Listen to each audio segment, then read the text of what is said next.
తాకట్లో ఉన్న బంగారాన్ని విడిపించి ఆ రోజున మార్కెట్ ధర కట్టి మిగిలిన డబ్బును మీకు అందిస్తుంది కొమ్మూరి గోల్డ్.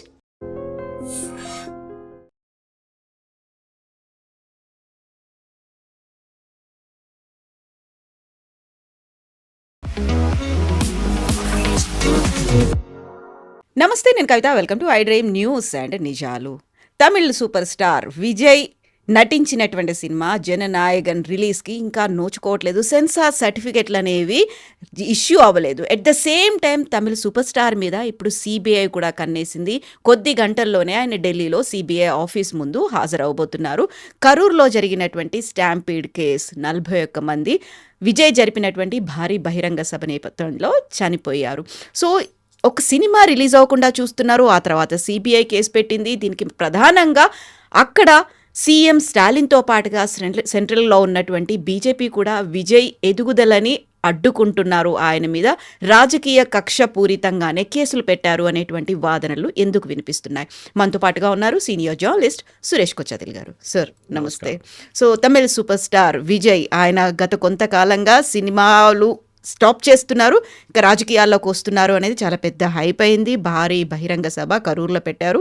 స్టాంపిడ్ 41 మంది చనిపోయారు. దానికి విజయే కారణమని తమిళనాడు గవర్నమెంట్ చెప్తుంటే లేదు, తమిళనాడు గవర్నమెంటే వైఫల్యమని విజయ్ చెప్తున్నారు. But end of the day CBI ముందు ఆయన అటెండ్ అవుతున్నారు. ఏం జరుగుతోంది సార్? ఈ సిబిఐ ఎంక్వైరీ ఆర్డర్ చేసింది high court, Madras high court. Actually Tamil Nadu government కాదు. తమిళనాడు గవర్నమెంట్ అంగీకరించారు. ఎందుకంటే వాళ్ళకి ఢిల్లీ పోలీస్ ఎస్టాబ్లిష్మెంట్ యాక్ట్ కింద చాలా మటుకు గవర్నమెంట్ సిబిఐ పర్మిషన్ విత్డ్రా చేశారు, ఇంక్లూడింగ్ తెలంగాణ, కర్ణాటక, కేరళ వీళ్ళందరూ.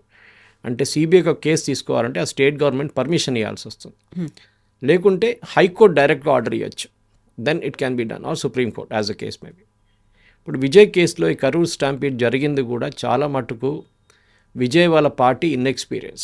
విజయ్ తప్పు పట్టలేము, కానీ విజయ్ వాళ్ళ పార్టీ ఇన్ఎక్స్పీరియన్స్. మోదీ గారు ర్యాలీకి దీనికన్నా పెద్ద క్రౌడ్ వస్తారు కావాలంటే, కానీ ఒక ఫిల్మ్ స్టార్ని చూసే వచ్చే క్రౌడ్ ఫెనటికల్ క్రౌడ్ ఉంటారు. ఈ పొలిటికల్ పార్టీ ర్యాలీస్కి వచ్చే క్రౌడ్ వచ్చేసి వెళ్ళిపోతారు, మీటింగ్ స్పీచ్లు వినేసి వాళ్ళు వెళ్ళిపోతారు. కానీ ఈ ఫిల్మ్ స్టార్ చూసిన క్రౌడ్ ఏం చేస్తారు, వాళ్ళు ఫిల్మ్ స్టార్ ఉన్నదాకా అక్కడే ఉంటారు. వాళ్ళు ఆయన వెళ్ళిపోయారు అనుకోండి, అప్పుడే మాయమైపోతారు అందరు అక్కడి నుంచి. సో ఓన్లీ క్రౌడ్ చూడడానికి వస్తుంది. అప్పుడు మీరు క్యాల్కులేట్ చేయాల్సి వస్తుంది. ఆ స్టేడియం కెపాసిటీ 20,000 ఉండే, 25,000 ఉండే.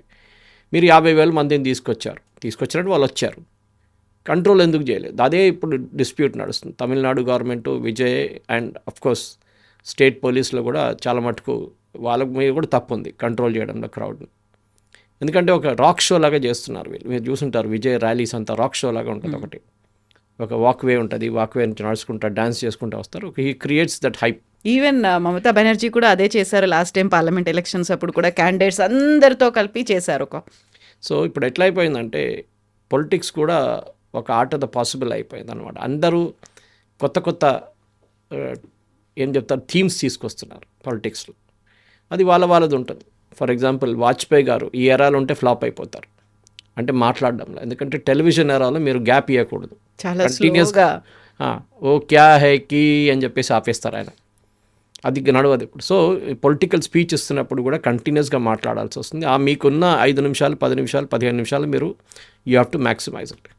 ఎనీవే తమిళనాడు పాలిటిక్స్కి వస్తే కవిత గారు, చాలా మటుకు మనం we can start from Karunanidhi నుంచి స్టార్ట్ అయినట్టు స్క్రిప్ట్ రైటర్గా ఆయన పైకి వచ్చిన తర్వాత he was not an actor, he was a script writer. పెద్ద సినిమాలు స్క్రిప్ట్ రాశారు. దాని తర్వాత ఆయన పాలిటిక్స్లో వచ్చారు. Of course his guru was Annadurai ముందు ఈ పెరియార్. సో ఆ లైనేజ్ ఉందన్నమాట. అది ఇక్కడ ప్రాబ్లం వీళ్ళకి ఎట్లా వచ్చిందంటే తమిళనాడు ఎర్లీ పాలిటిక్స్లో ఎంజి రామచంద్రన్ అని చెప్పి సిలోన్ నుంచి వచ్చిన ఒక మలయాళీ తమిళనాడు పాలిటిక్స్లో దిగారు. That to through Tamil movies. అప్పుడు అందరు అన్నారు ఫస్ట్ డిస్క్వాలిఫికేషన్, ఈయన లోకల్ తమిళియన్ కాదు, సిలోన్ నుంచి వచ్చేటప్పుడు సిలోన్, ఇప్పుడు శ్రీలంక. దాని తర్వాత వాళ్ళ ఫ్యామిలీ అంతా కేరళ వైపు నుంచి వాళ్ళు ఇట్లా సక్సీడ్ అవుతారు ఇక్కడ తమిళనాడు పాలిటిక్స్ అనగానే ఎంజీఆర్ ఒక కొత్త ఏం చెప్తారు ఒక నినాదం తీసుకొచ్చారు. ఎందుకంటే చాలా మటుకు ఏఐడిఎంకే అనే పార్టీ లేకుండే ముందు. ఇట్ వాజ్ డిఎంకే నుంచి స్ప్లిట్ అయ్యి వచ్చిన పార్టీ ఆల్ ఇండియా అన్న ద్రావిడ మున్నీట కడగం. సో ఏఐడిఎంకే ఎంజీఆర్ గారు సక్సీడ్ అయ్యారు అండ్ సక్సీడెడ్ లైక్ క్రేజీ. అదే టైంలో మన ఇటువైపు వస్తే నందమూరి తారక రామారావు గారు కూడా ఇదే టైంలో తెలుగు ఆత్మగౌరవం అని చెప్పి ఆ రోజు బేగంపేట ఎయిర్పోర్ట్లో టంగుటూరి అంజయ్య గారిని రాజీవ్ గాంధీ గారు ఇన్సల్ట్ చేసినప్పుడు ఒక తెలుగు ఆత్మగౌరవాన్ని ముందుకు తీసుకొచ్చి ఒక కాన్సెప్ట్ తీసుకొచ్చారు. అటువైపు ఏమో సినిమా క్రౌడ్. మూడో స్టేట్ మీరు కంపేర్ చేయాల్సింది కేరళ. కేరళలో మీకు ఫిలిం స్టార్లు పాలిటిక్స్లో ఎక్కువ కనిపించారు. The earliest film star wanted get into politics was Prem Nazir, who was Malayalam's equivalent అని చెప్పాలంటే నాగేశ్వరరావు గారు అని చెప్పొచ్చు. ఒక రొమాంటిక్ హీరో లాగా హీ వాజ్ వెరీ పాపులర్ ఉండే ఆయన. కానీ ఏ రోజు పాలిటిక్స్లో దిగారో, ఎలక్షన్ కాంటెస్ట్ చేశారో, డిపాజిట్ పోయింది ఆయన. Okay. He never succeeded. So అక్కడున్న ఆడియన్స్కి సినిమాతో సంబంధం లేదు. మీరు పాలిటిక్స్లో ఉంటే పాలిటిక్స్లో ఉండండి. అఫ్ కోర్స్ కొంతమంది ఉన్నారు, గణేష్ కుమార్ ఉన్నారు ఇప్పుడున్న సిపిఎం గవర్నమెంట్లో ట్రాన్స్పోర్ట్ మినిస్టర్గా, హీఈస్ ఎక్స్ ఫిలిం స్టార్. అది కాకుండా ముఖేష్ ఉన్నారు, he's also ex film star. ఇట్లా చెప్పొచ్చు. వెరీ రీసెంట్గా సురేష్ గోపి సెంట్రల్ మినిస్టర్ ఉన్న సురేష్ గోపి, వీళ్ళందరూ పాలిటిక్స్ అని కాదు. సురేష్ గోపి గెలిచిన దానికి ఒక కారణం చాలా ఉన్నాయి అక్కడ. One was the Christian vote in Thrissur town. ఇంకోటి అంటే ఈ was considered very close to Modi గారు వచ్చి వాళ్ళ కూతురు క్యాంపెయిన్ ఒకటే కాదు, కన్యాదానం చేశారు వాళ్ళ కూతురికి. సురేష్ గోపి గారి కూతురు పెళ్లిలో మోదీ డి కన్యాదానం. సో అది ఒక పెద్ద క్లోజ్నెస్ కనిపిస్తుంది అన్నమాట.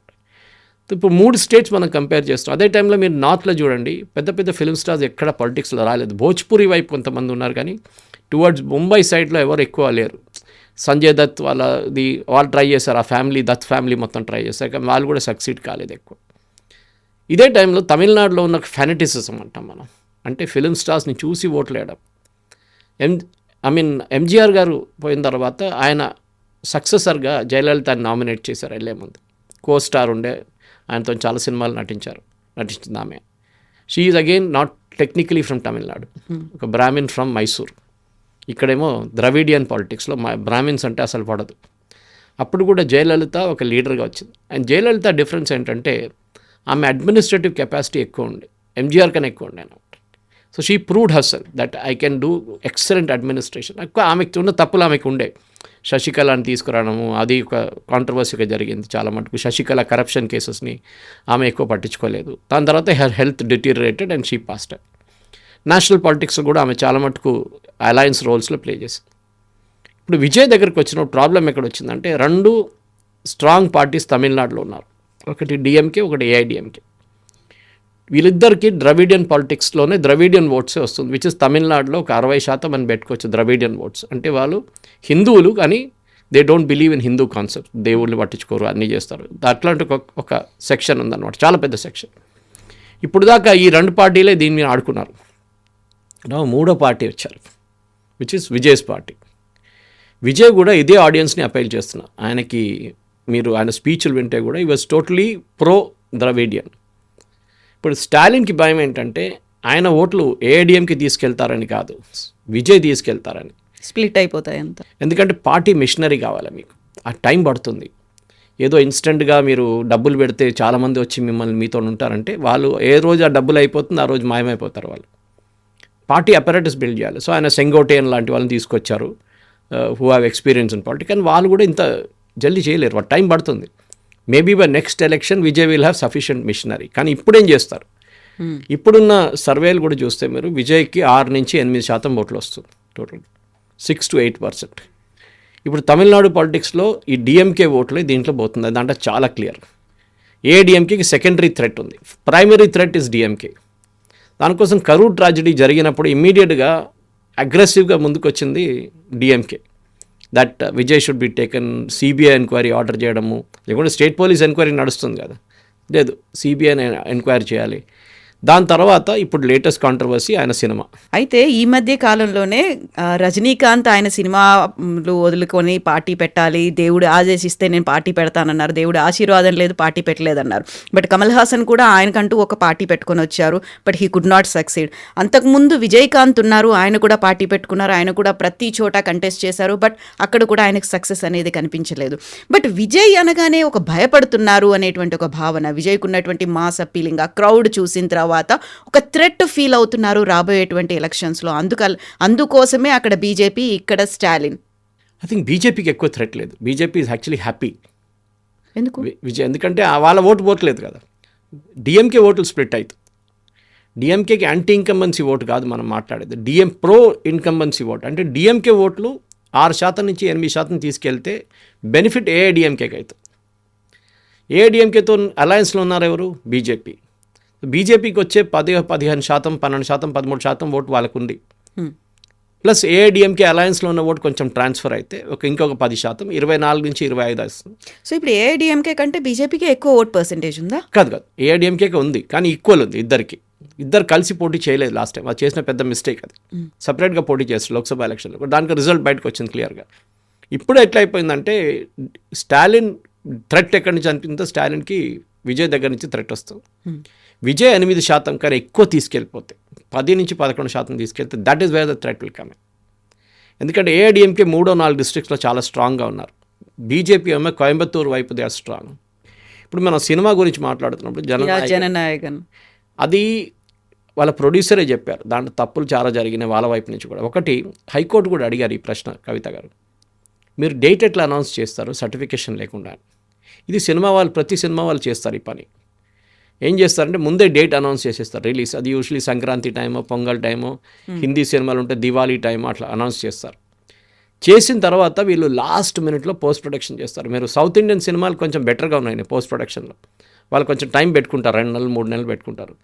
బాలీవుడ్ అట్లా కాదు, లాస్ట్ మినిట్లో 1 నెల ముందు తీసుకొచ్చి ఫైనల్ మిక్సింగ్ దగ్గర వచ్చి మీరు ఎట్లయినా మ్యాజిక్ షో చేసి ఇది రెడీ చేయాలంటారు ప్రింట్ని. ఆ ప్రింట్ రెడీ అయితేనే కాదు సెన్సర్ బోర్డుకి వెళ్ళేది వ్యూయింగ్కి. అక్కడ ఒక టెన్షన్ అయిపోతుంది. సో ఈ మొన్న జరిగిన హియరింగ్లో కూడా డివిజన్ బెంచ్ అదే అడిగారు, మీరు డేట్ ఎట్లా అనౌన్స్ చేశారు, how did you agree to a date? ఎందుకంటే central board of film certification first cinema చూసిన తర్వాత వాళ్ళ దాంట్లో ఒక అనానిమస్ కంప్లైంట్ వచ్చింది that there are some scenes Indian ఆర్మీని కొంచెం బాగా నాట్ ఇన్ గుడ్ లైట్ చూపించారు, అది కాకుండా ఒక రిలీజియన్ మీద కొంచెం ఆరోపణ చేశారని చెప్పేసి. సో దానికి ఏమవుతుందంటే ఒక రివిజన్ కమిటీ అనే కమిటీ ఉంటుంది central board of film certification, వాళ్ళు చూస్తారు ఇంకోసారి. అంటే నాట్ ద ప్రైమరీ కమిటీ చూసిన గారు ఇంకో న్యూ కమిటీని అపాయింట్ చేస్తారు. వాళ్ళు సినిమాని చూసిన తర్వాత వాళ్ళ ఒపీనియన్ ఏముంటుందో దాన్ని బట్టి ఇంకా మార్పులు చేయాలంటే ఆల్రెడీ ఫస్ట్ సెట్లో చేశారు మార్పులు చాలా మటుకు, కానీ మనకు తెలియదు ఏం మార్పులు తీసుకొచ్చారు, ఏం చేంజెస్ చేశారని మనకు తెలియదు. ఇప్పుడు బయట చెప్పలేదు, ఎక్కడ ప్రొడ్యూసర్ కూడా చెప్పట్లేదు దాని గురించి. ఇప్పుడు ఈ జననాయకన్ని లాస్ట్ సినిమా అని చెప్పేది I think it's a hype. Okay, ఈ విల్ కంటిన్యూ. ఇప్పుడు రేపు ఒక హైపోథెటికల్ సిచ్యువేషన్ తీసుకుందాం, విజయ్ ఫ్లాప్ అయ్యాడు ఈ సినిమా, అంటే ఆయన పొలిటికల్ కెరియర్ ఫ్లాప్ అయితే ఆయన మళ్ళీ సినిమాకి తిరిగి వెళ్తాడు. ఇది మనం దీనికన్నా ముందు కూడా చూసాం. చాలా మటుకు ఫిలిం స్టార్లు ఏమంటారని అదే కెరియర్ అయిపోయింది, ఫినిష్ అయిపోయిందని చెప్పి. We forgot Kannada cinema in the meantime. Raj Kumar garu also was interested in politics. ఇంకా వాళ్ళ కొడుకులు ఎక్కువ సక్సెస్ఫుల్ గారు కానీ ఆయన సక్సెస్ఫుల్ కాలేదంత. అది కర్ణాటకలో ఉన్న ఫిలిమ్స్ పాలిటిక్స్ అక్కడ చాలా ప్రొడ్యూసర్స్ వాళ్ళందరూ కూడా తర్వాత వచ్చారు. ఎందుకంటే కర్ణాటకలో బేసిక్లీ లింగాయట్స్ ఒక్కలిగాస్ ఉంటుంది అక్కడ మెయిన్లీ, వాళ్ళ నడిమిట్లోనే ఎక్కువ పోరాటం ఉంటుంది. వాళ్ళ దాంట్లో ఒకరు ముఖ్యమంత్రి అవుతారు. ఫస్ట్ టైం కదా సిద్ధరామయ్య గారు కురుబా కమ్యూనిటీ నుంచి వచ్చారు. తమిళనాడు పాలిటిక్స్లో it is gonna be really interesting Kavitha garu. ఎందుకంటే ఇప్పుడు జరగబోయే ఈ ఎలక్షన్లో మనం చూడాల్సిన మెయిన్గా స్టాలిన్కి వ్యతిరేకంగా యాంటీ ఇన్కంబెన్సీ ఎంత శాతం ఉంటుందో దాన్ని విజయ్ తీసుకెళ్తే, విజయ్ అదే యాంటీ ఇన్కంబెన్సీని ట్యాప్ చేసి ప్లస్ ఇంకెవరితోనైనా పొత్తు పెట్టుకుంటే it will be good thing. దానికోసం చూడు, నిన్న కూడా రామ్దాస్ గారు పిఎంకే వాళ్ళ కొడుకు అనుబమాని స్ప్లిట్ ఫ్రమ్ హిమ్, ఆయన ఏఐడిఎంకే అలయన్స్ వచ్చేసారు. ఇప్పుడు డిఎంకే వాళ్ళు వాళ్ళ ఫాదర్ని పికే రామదాస్ గారిని ఆయన తీసుకురావడానికి ట్రై చేస్తున్నారు టీఎంసీ అటువైపు నుంచి పిఎంకేని. ఇదన్నీ నడుస్తున్నప్పుడు అక్కడ చిన్న చిన్న పార్టీలు చాలా ఉన్నాయి, ఎస్పెషలీ క్యాస్ట్ బేస్డ్ పార్టీస్ ఉన్నాయి. వాళ్ళు కూడా ఏదో 5-10% ఓట్లు తీసుకొస్తారు. Then there is Congress party కూడా ఈసారి ఎక్కువ అగ్రెసివ్ అయిపోయారు. వాళ్ళు ఏమంటున్నారంటే మాకు ఎట్లయినా మీరు గెలిస్తే రేపు వీ వాంట్ క్యాబినెట్ పోర్ట్ఫోలియోస్, అంటే అడ్మినిస్ట్రేషన్లో కూడా మా రోల్ ఉండాలని. దానికి కారణం ఉంది కవిత గారు, ఎందుకంటే this was the party which had legends అన్నమాట. కే కామరాజ్, కరుపయ్య మూపనార్, ఇట్లాంటి పెద్ద పెద్ద నేతలు ఉన్న పార్టీ, రాజగోపాల్చారి ఫ్రమ్ దేర్. కానీ ఇప్పుడు లాస్ట్ ఒక 30 సంవత్సరాలు 40 సంవత్సరాలు ఎస్పెషలీ డిఎంకే వచ్చిన తర్వాత కాంగ్రెస్ ఇన్ఫ్లుయెన్స్ చాలా మటుకు తగ్గింది. Now they are reduced to a junior partner. ఇప్పుడు కాంగ్రెస్కి ఏమనిపిస్తుందంటే ఈ డిఎంకేని ఇట్లా నడిచేస్తే వాళ్ళు రేపు మనల్ని కూడా ఉన్న పార్టీని కూడా తినేస్తారు, మొత్తం ఏం మిగలవు మనం తమిళనాడులో అని చెప్పి. ఆల్రెడీ మనం తెలంగాణలో చూస్తున్నాం, తెలంగాణలో వాళ్ళు గెలిచారు, కానీ ఆంధ్ర వైపు చూడండి కంప్లీట్గా వైపౌట్ అయిపోయారు కాంగ్రెస్. ఇప్పుడు కూడా అక్కడ కాంగ్రెస్ని ఎట్లా చూస్తారంటే విలన్గా చూస్తారు వాళ్ళు. తెలంగాణ ఇచ్చింది సోనియా గాంధీ అని చెప్పి ఇక్కడ ఓపెన్గా చెప్పుకుంటున్నారు రేవంత్ రెడ్డి. న్యాచురల్లీ ఆంధ్ర వైపు ఓట్లు తగ్గుతుంది అప్పుడు ఇమీడియట్గా. ఇప్పుడు జరిగే ఈ ఎలక్షన్లో, తమిళనాడు ఎలక్షన్లో I think the crucial factor is రేపు బహుశా ఇంకా కొన్ని రోజులు డిస్కషన్ నడుస్తుంది. కాంగ్రెస్ వాకౌట్ చేసి విజయ్తో పొత్తు పెట్టుకుంటే కాంగ్రెస్ ఎమర్జ్ అవ్వచ్చు. ఎక్కువ పర్సంటేజ్ లేదు కాంగ్రెస్కి రావు. అక్కడ వచ్చే ఓట్లు ఓన్లీ ముస్లిమ్స్ నుంచి వస్తుంది, ముస్లిం కమ్యూనిటీ నుంచి వచ్చే ఓట్లే కాంగ్రెస్కి ఉంటుంది ఎక్కువ. అది కాకుండా వాళ్ళ దగ్గర లోకల్ క్యాస్ట్ పాలిటిక్స్లో వాళ్ళకి ఎక్కువ ఓటర్ గౌండర్ కానీ అట్లాంటి డిఫరెంట్ క్యాస్ట్ కమ్యూనిటీస్ నుంచి వచ్చే ఓట్లు వాళ్ళకి రాదు. Maybe a bit of Christian votes, ఎందుకంటే at the end of the day Vijay is a Christian, Joseph Vijay. So Christian oats చాలా మటుకు కన్వర్టెడ్ క్రిస్టియన్స్ ఉన్నారు, వాళ్ళ వైపు నుంచి కూడా ఓట్స్ రావచ్చు. The Muslims and converted Christian plus Congress votes plus Vijay ఒక 22-23% తీసుకొస్తే then it can be game changer. అది ఎవరు ఓట్లు పోతుంది, మళ్ళీ డిఎంకే ఓట్లు పోతుంది. It is not AIADMK votes. So ఈ యొక్క ఎందుకంటే మనం లాస్ట్ ఎలక్షన్ చూసాం, that was the first election DMK Jayalalithaa లేకుండా పోటీ చేశారు. జయలలిత కాదు, నోన్ టాల్ లీడర్. వాళ్ళ దాంట్లోనే ఇంటర్నల్ పాలిటిక్స్లో పన్నీర్సెల్వం అండ్ పళనిస్వామి ఇద్దరు కొట్టుకుని మళ్ళీ శశికళ కూడా దూరారు, దాన్ని దూరారు. సో వీళ్ళందరూ కలిసి ఆ పార్టీని మొత్తం అటాచ్ చేసి పడేశారు లాస్ట్ ఎలక్షన్లో. అట్లా ఈసారి శశికళని బయట పెట్టారు, పన్నీర్సెల్వం పంపించారు. Panneerselvam is now going to join the DMK alliance. ఆయన దగ్గర కూడా ఎక్కువ లేదు, 2-3-4% ఓట్లు ఉంది అంతే. Is not a major player in Tamil Nadu politics.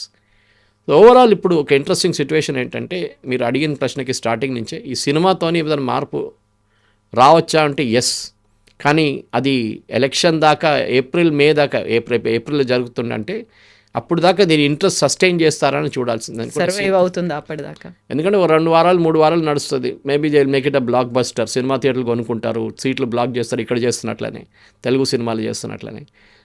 Cinema థియేటర్లు అయితే ఖాళీ ఉంటుంది కానీ హౌస్ఫుల్గా చూపిస్తారు, అది ఇంకోటి. So that way they will sustain the movie till the election అన్నమాట. సో బహుశా దీంట్లో కంటెంట్ కూడా ఉండొచ్చు. ఈవెన్ జగన్ గారు సమ్ టైంలో కూడా మీకు గుర్తుంటుంది, ఒక సినిమా వచ్చింది ఇట్లానే, ఆయన మీద కూడా ఒక లీడర్ లాగా చూపించారు. కమల్ హాసన్కి కూడా వీళ్ళు ట్రై చేశారు, కమల్ హాసన్ ఎంట్రీ టైంలో, అది కూడా ఫ్లాప్ అయింది అక్కడ. ఈ పరిస్థితుల్లో ఈ సినిమా సక్సీడ్ అయితే డెఫినెట్ అవుతుంది, ఎందుకంటే వాళ్ళ ఫెనటికల్ స్టార్స్ ఉన్నారు, అంటే వాళ్ళ చూడడానికి క్రౌడ్ ఉన్నారు, వాళ్ళు వస్తారు చూడడానికి. కానీ will it make a difference to the final outcome, అది మనం it's a matter of $1 million question అంటారు చూడండి. సో ఇప్పుడు సౌత్ ఇండియాకి సంబంధించి అన్ని రాష్ట్రాల్లో చూస్తే అక్కడ regional parties versus national parties అనే కాంబినేషనే కనిపించింది. అదొక మ్యూజికల్ చేస్ కైండ్ ఆఫ్ థింగ్ అనేది ప్రతి స్టేట్లో కనిపించింది. బట్ తమిళనాడుకు సంబంధించి చూస్తే ఎక్కువగా మేజర్ పోర్షన్ మెజారిటీ రీజనల్ పార్టీసే ఉన్నాయి. అక్కడ 2 నేషనల్ పార్టీస్ ఆ స్ట్రగ్లింగ్ అక్కడ ఎంటర్ అవ్వడానికనే చూస్తున్నాయి. సో ఈసారి చాలా చాలా క్రూషియల్ అనేది కాబోతోంది కదా ఎలక్షన్. డెఫినెట్గా, ఎందుకంటే బీజేపీ అన్నామలై ఎంట్రీ తర్వాత తమిళనాడులో వాళ్ళకు ఒక కొత్త ఎనర్జీ వచ్చింది, మీరు చూసుంటారు. దీనికన్నా ముందు బీజేపీకి ఒక లీడర్ అనేది ఎవరు లేరు అక్కడ, చిన్న చిన్న లీడర్లు ఉన్నారు కొంతమంది, అది కూడా చాలా సీనియర్ మనుషులు ఉన్నారు, ఆర్ఎస్ఎస్ వైపు నుంచి వచ్చిన ఎన్నో సంవత్సరాల నుంచి తమిళనాడులో పనిచేస్తారు. 2 రాష్ట్రాల్లో బీజేపీని ఎప్పుడు పైకి రాని అది అక్కడున్న లోకల్ పార్టీస్ చేసింది. ఒకటి పంజాబ్లో శిరోమణి అకాలీదళ్ బీజేపీని ఎప్పుడు అక్కడ పైకి రానియలేదు వాళ్ళు, they never allowed BJP to dominate. తమిళనాడులో కూడా అంతే, అండ్ తమిళనాడులో కాదు కూడా, ఎందుకంటే తమిళనాడులో 60s నుంచి యాంటీ హిందీ అజిటేషన్ నడిచినప్పటి నుంచి మనం చూసుకుంటూ వస్తున్నాం. ఒక పాలిటిక్స్ అక్కడ ఉన్నది against the Hindi heart land.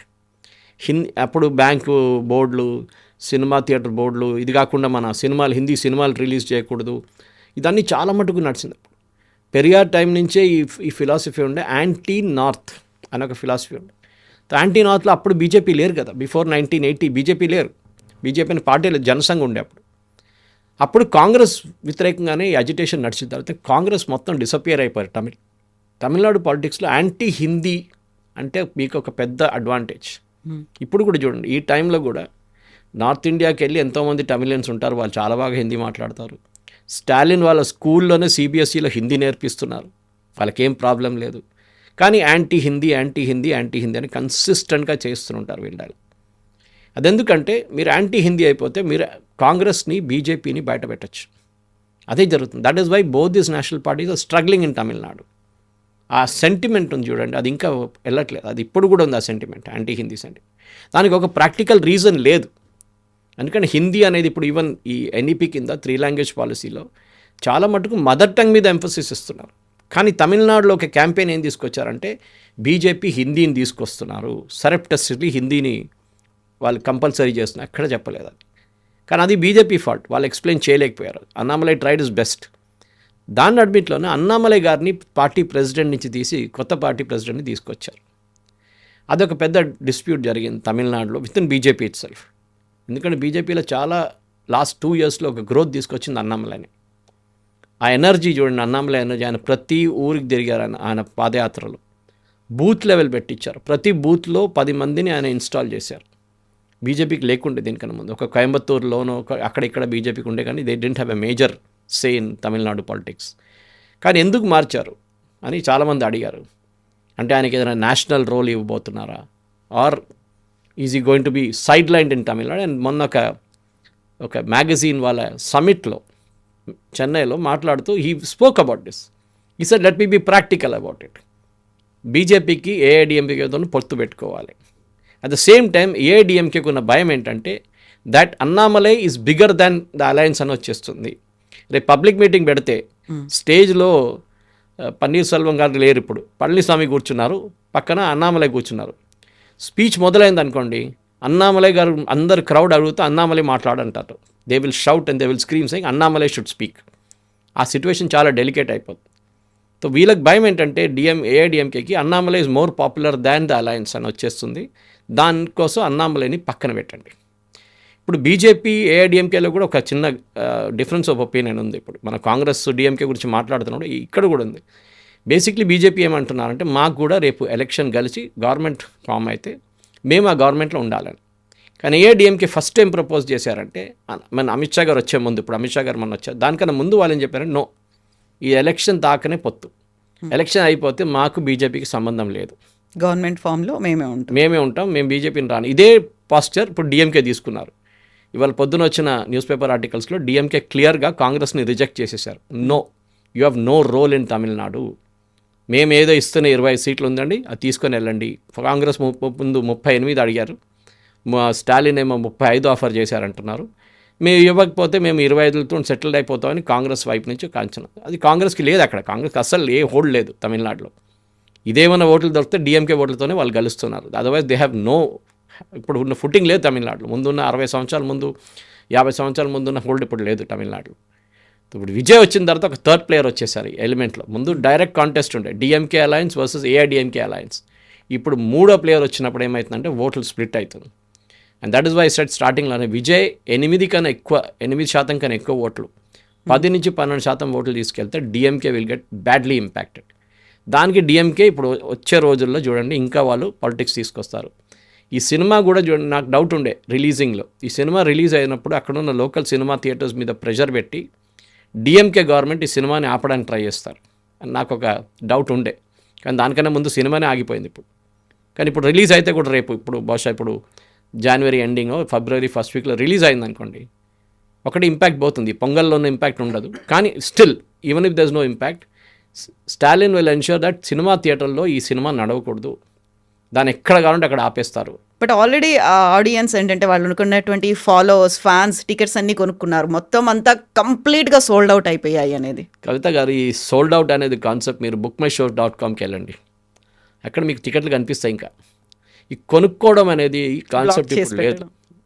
ఏం చేస్తారంటే ప్రొడ్యూసర్ వాళ్ళ ఫ్యాన్స్ అసోసియేషన్ ఉంటుంది, అది అన్ని స్టేట్స్లో, ఈవెన్ కేరళలో కూడా మమ్మూటి, మన మోహన్ లాల్, మనం ఇంత పాలిటిక్స్ మాట్లాడుతుంది కానీ కేరళలో ఒక మమ్మూటి ఫిలిం రిలీజ్ అయితే ప్రొడ్యూసర్ డబ్బులు ఇచ్చి మమ్మూటి వాళ్ళ ఫ్యాన్స్ అసోసియేషన్కి ఇచ్చి మొత్తం అన్ని సినిమా థియేటర్లు బ్లాక్ చేసేసుకుంటారు ఒక వారం దాకా. పబ్లిక్ ఒక 10% టికెట్లు పెడతారు పక్కన, 10 నుంచి 20% టికెట్లు బుక్ మై షో. ఎందుకంటే దీనికన్నా ముందు ఒక హైకోర్టు ఆర్డర్ ఉండే that you cannot do block booking అని చెప్పేసి. మీరు 100 సీట్లు 200 సీట్లు బ్లాక్ చేయలేరు, you should offer it to the public అనే డెమోక్రటిక్ మేనర్. ఇప్పుడు అక్కడ కూడా నడుస్తుంది. సో అదే కాన్సెప్ట్ తెలుగు సినిమాలో కూడా ఉంది. ఓపెన్గా చెప్పారు చాలామంది ప్రొడ్యూసర్స్, మేము మొత్తం థియేటర్ కొనుక్కున్నాం, హౌస్ఫుల్ అంటారు, మీరు అక్కడ వెళ్ళి చూస్తే సినిమా థియేటర్లో 10 మంది కూడా ఉండరు, ఎందుకంటే he wants to show is a housefull. And అక్కడే చాలా మటుకు బ్లాక్ మనీ వైట్గా కన్వర్ట్ అవుతుంది కూడా చాలా. ఇది కూడా అంతే. సో అందరు కొనుక్కున్నారు థియేటర్ అంటే డెఫినెట్లీ వాళ్ళ ఫ్యాన్స్ అసోసియేషన్ ఉంటుంది, రేపు వాళ్ళు పాలు పోస్తారు, రేపు తేనె పోస్తారు, అన్నీ చేస్తారు వాళ్ళు, గార్లాండ్ వేస్తారు పోస్టర్కి, మొత్తం పనులన్నీ చేస్తారు వాళ్ళు. ఫ్యాన్స్ అసోసియేషన్ పని అది. కొంతమంది health care related, education related పనులు చేస్తారు, కానీ 99% ఫ్యాన్స్ అసోసియేషన్ మీరు చూస్తే వాళ్ళ పని ఇది. ఇది ఫిలిం స్టార్ సినిమా వస్తుంది అనుకుంటే మొత్తం లైన్ కట్టేస్తారు అక్కడ. ఇప్పుడు మీరు అనుకుంటారు విజయ్ లేకుంటే తమిళ్లో మిగతా ఉన్న ఫిలిం స్టార్స్కి అపీల్ తమిళనాడులో ఉందనుకుంటారు మీరు, కాదు. It goes to even Kerala. కేరళలో ఉన్న చాలా మటుకు థియేటర్స్లో మీరు ఇట్లాంటి సినిమాలు వచ్చినప్పుడు తమిళ సినిమాలు మలయాళం సినిమాని పక్కన పెట్టి తమిళ సినిమాని పెడతారు వాళ్ళు.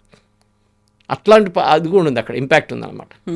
నేను మొన్న వెళ్ళినప్పుడు చూసాను, బెంగాలీ సినిమా నడుస్తుంది మా ఊరు పక్కన ఒక ఊరిలో. బెంగాలీ సినిమా ఎవరండి అంటే అనుకుంటే అక్కడ బెంగాలీ వాళ్ళు చాలామంది ఉన్నారు పనిచేసేటోళ్ళు, వాళ్ళ కోసం పెట్టారన్నమాట. భోజ్పురి సినిమాలు నడుస్తున్నాయి.